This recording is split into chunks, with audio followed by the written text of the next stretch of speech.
My name is Zoza. Zoza. And I'm an artist. I draw, I sculpt, I paint, I design. In 2016, we had a fantastic year. I run a little studio that does really big things. We work with a special set of chemicals that are not locally available in Nigeria. We had a very important phone call come through, and the client called to order about 1,000 pieces of our handcrafted work. 1,000 pieces. I almost lost my mind. As in, I was excited. I was crazy. I'm like, God, this is what I've been praying for. This is what I've been working towards. This is it. So we accepted the job gladly, and we started work at the studio.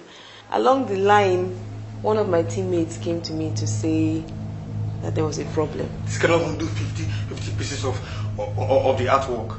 It can't do anything. What are you talking about? And that's when they showed me that the chemical had really gone down.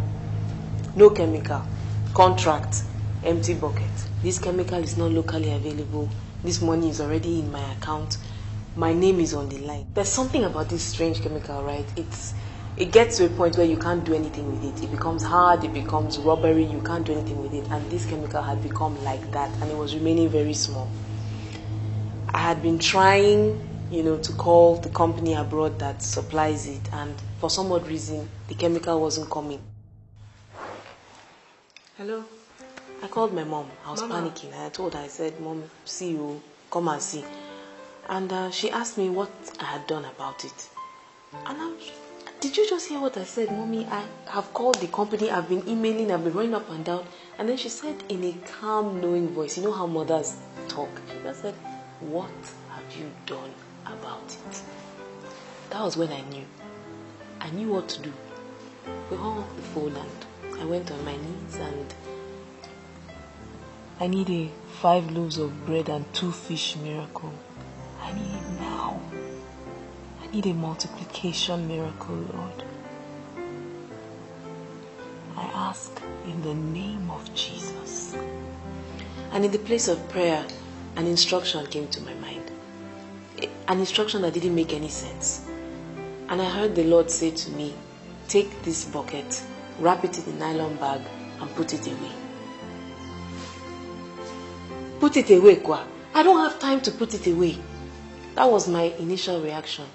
But I obeyed. I wrapped it up, put it away. In the morning, everybody came, we opened up the bucket, and we found that the chemical had become liquid again. But that's not the amazing part. It was liquid, it wasn't full, but we started work. We did 100 pieces. Now remember, what was inside that bucket could not have done 50 pieces. If we tried, it couldn't have done 50 pieces. But we were calling abroad, working on the one hand, 200 pieces. Still calling 300 pieces. In fact, we forgot to call 400 pieces, 500 pieces. Every time you pick up this little bucket and turn it out, the chemical would flow. How the chemical was flowing, I don't know. I have no idea, but we're working 600 pieces, 700, 800, 900, 1,000. We finished the job. We packaged, we delivered, the clients were happy. I couldn't believe it. And say, okay, well, thank God for the miracle and all of that. Let us all go home and rest. But my assistant in the studio said, let's keep working. And would you believe it? We kept on working. We worked throughout the whole of December on international orders. And this little bucket kept delivering. It kept delivering. It kept delivering. Until the day in January, somewhere in the middle of the month of January, the chemicals finally arrived in Nigeria. I went and brought them back to the studio.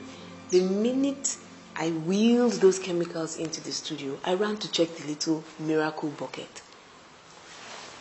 It was dry.